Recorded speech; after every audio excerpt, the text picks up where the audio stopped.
18 October 2025ची ती तारीख होती. रात्रीचे 8 वाजता राजू नावाचा 21 वर्षीय ट्रक ड्रायव्हर अचानक घरी आलेला होता. आईने जेवण बनवलेलं असेल, जेवण करून मी भाडं घेऊन पुढे जातो असा विचार करून तो आलेला. आईला बघतो, आई किचनमध्ये नव्हती, आई हॉलमध्ये नव्हती. त्यावेळेला त्याच्या लक्षात आलं की आई घरामध्ये तिच्या रूममध्ये झोपलेली असेल. त्यामुळे तो तिच्या रूममध्ये जातो जेवण मागण्यासाठी, उठवण्यासाठी. पण त्या ठिकाणी त्याची आई त्याच्याच मालकासोबत शरीरसंबंध करत आहे. म्हणजेच काय, त्याच्या ट्रकच्या मालकाने त्याला भाडं घेऊन पुढे पाठवून दिलं होतं आणि तो त्याच्या पाठीमागे येऊन त्याच्याच आईसोबत संबंध बनवत होता. आता ही घटना एकदम विचित्र आहे. याच्यानंतर त्या ठिकाणी काय घडलं, पूर्ण स्टोरी सांगतो. व्हिडिओला शेवटपर्यंत बघा, चॅनल सबस्क्राईब करा मित्रांनो, मराठी माणसाला.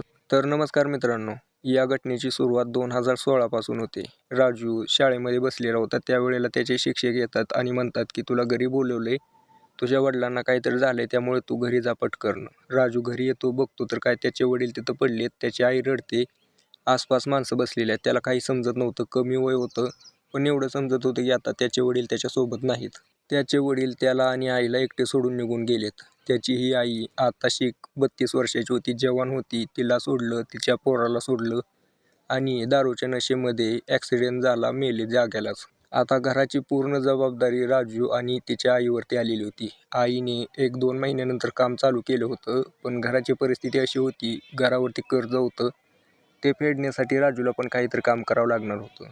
पण 14 वर्षाचा होता, त्याला काम कोणी देत नव्हतं. थोडं थोडं काम करायचा. ज्या वेळेला राजू 17 वर्षांचा झाला, त्यावेळेला त्याने विचार केला की आपल्याला इथं राहून का उपयोग नाही, आपल्याला मोठं काहीतरी काम करावं लागेल.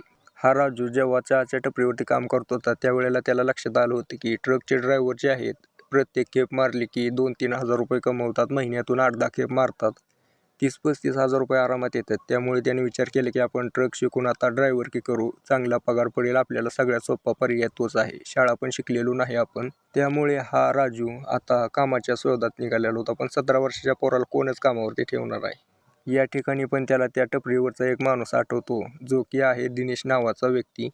दिनेश सध्याला ड्रायव्हरकीच करत होता, पण त्याचा विचार होता की नवीन ट्रक घ्यायची स्वतःची आणि स्वतःचा व्यवसाय चालू करायचा. हा राजू दुसऱ्या दिवशी त्या टपरीवरती जाऊन हा दिनेश याची वाट बघत बसतो. दिनेश आल्यानंतर त्याला म्हणतो, साहेब मला तुमच्यासोबत ट्रक शिकवा ना. तुम्ही ज्या वेळेला ट्रक घेचाल त्यावेळेला मी तुमच्या ट्रकवरती ड्रायव्हर म्हणून राहील. परिस्थिती खूप गरीब आहे हो, माझी अवस्था लय बेकार झाली, पैसे कमवायचे, कर्ज फेडायचं आहे. जर तुम्ही मला ट्रक शिकवली तर बरं होईल. या दिनेशला त्याची माया येते. दिनेश त्याला ट्रकवरती घेऊन जातो. दिवसामागे दिवस जात होते. आता हा राजू त्याच्यासोबत चांगल्या प्रकारे ट्रक शिकत होता. आता ज्या वेळेला पण राजू ट्रकवरती जायचा म्हणायचा, त्यावेळेला त्याची आई डबा द्यायला यायची. आता हा जो दिनेश आहे, याची नजर त्याच्या आईवरती पडली. राजूची जी आई होती कमलाबाई, तिचं वय आता 38 वर्ष झालेलं होतं. वयाने तर ती मोठी होती, पण शरीराने अशी काय होती की जशी 20 वर्षांची पोरगीच. त्यामुळे या दिनेशची नजर चांगल्या प्रकारे आलेली होती. त्याला वाटायचं की तिच्यासोबत संबंध बनवायला मिळालेलं तर किती भारी होईल, असा विचार करून तो तिच्यावरती लाईन मारायला चालू करतो.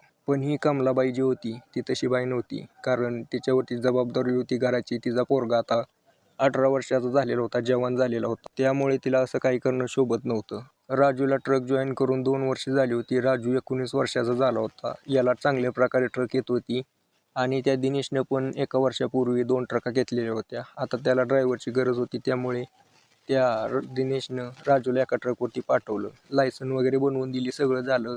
राजूला चांगल्या प्रकारे पगार पडत होता, कारण तो चांगले खेपा मारायचा. दिनेशच्या ट्रकवरती काम करताना राजूला 35-40 हजार रुपये पगार पडायचा. तो मेहनतीनं काम करत होता ना. आता हळूहळू त्याने त्याच्या घरावरचं पूर्ण कर्ज उतरवलं आणि जी कमलाबाई आहे, घरामध्येच बसून राहायची. आता तिला काय कामाला जावं लागत नव्हतं. याचाच फायदा घ्यायचा विचार केला दिनेशने. दिनेश कमलाबाईपाशी गेला आणि म्हटलं की बघा, तुमच्या पोराला मी काम शिकवलं, काम दिलं, आता कसा स्वतःच्या पायावरती उभा आहे, तुमचं कर्ज पण फिटलं. आता तुम्हाला कशाची अडचण आहे, तुमचा नवरा नाही, आता तुम्ही एवढी वर्षे कसं जगणार आहात मला सांगा ना. माझ्या संबंधामध्ये या, आताशी कर्ज फिटलं, तुमच्या पोराला ट्रक घेऊन देतो पुढे मी सेपरेट त्याची स्वतःची. आता ही कमलाबाई, तिच्याही मनात लालच आलं ट्रकचं, पण तिच्या पोराचं चांगलं होईल भविष्याचं आणि हिच्याही शरीराला कोणीतरी रगडून काढणार असेल, त्यामुळे तिने त्या दिनेशला होकार दिला. त्यावेळेला त्या ठिकाणी दोघांनी संबंध बनवले आणि दिनेशने त्या कमलाबाईला त्या ठिकाणी 3,000 रुपये दिले. कमलाबाई तर खुश झाली. हळूहळू दोघांमध्ये संबंध बनत होते, पण याची कसलीही कल्पना त्या राजूला नव्हती. तिकडे राजू त्या दिनेशच्या ट्रकवरती मेहनत करायचा, कारण त्याच्या आईचं स्वप्न होतं की चांगले घर असावं, त्याच्यासाठी तो मेहनत करायचा दिवसेंदिवस. 4 जानेवारी 2026ची ती तारीख होती. सकाळ सकाळ त्या राजूला फोन आला की राजू लवकर ये, ट्रक जिथं आहे तिथून घेऊन ये, कारण तुझ्या मालकाचा कोणीतरी खून केलाय आणि मालक तिथं सापडले, त्याची डेड बॉडी. तर सगळ्या ड्रायव्हरांना बोलवून घेऊन ये, ट्रका सगळ्या घेऊन ये. त्यांनी फोन केला, सगळे ड्रायव्हर वगैरे त्याच्या मालकाच्या घरी आले. मालकाची बायको रडत होती, लेकरं रडत होती, पण कोणालाही समजत नव्हतं काय झालं होतं. अचानक पोलीस त्या ठिकाणी आले. पोलिसांनी बॉडी पोस्टमार्टमसाठी घेऊन गेले. सगळ्यांसोबत चौकशी करायला चालू केली, पण कोणी काही सांगू शकत नव्हतं, कोणाला माहीतच नव्हतं. पोलीस आता कसून चौकशी करतात, कुठं काय पुरावा मिळतो का बघतात. त्यावेळेला त्यांना एक गोष्ट लक्षात येते की हा जो राजू आहे, या राजू त्याच्यासोबत होता मालकाच्या काल, आणि त्याचा शेवटचा नंबर होता डायल मोबाईलमध्ये. राजूला उचलतात. राजू म्हणतो की मला काय माहीत नाही, पण त्याच्या बोलण्यामध्ये भीती वाटत होती. पोलिसांना शक आला. शेवटी पोलीस ते पोलीसच. त्याला ताब्यात घेतलं. ज्या वेळेला त्याने दांडा दाखवला त्यावेळेला राजूने पूर्ण गोष्ट सांगितली. तर प्रकार असा घडला होता की जो मालक आहे दिनेश, त्याच्या आईच्या संबंधामध्ये होता, पण हळूहळू आता या राजूला कुणकुण लागली होती. राजूला लक्षात येत होतं की त्याची आई काय करते हे त्याला पटत नव्हतं. कारण म्हणायचं की मी एवढं कष्ट करतो आईसाठी आणि ही मालकासोबत असं करते. आईला सुरुवातीला म्हणला पण होता असं करू नको. आई म्हणाली की माझ्या शरीराची भूक कोण भागवणार.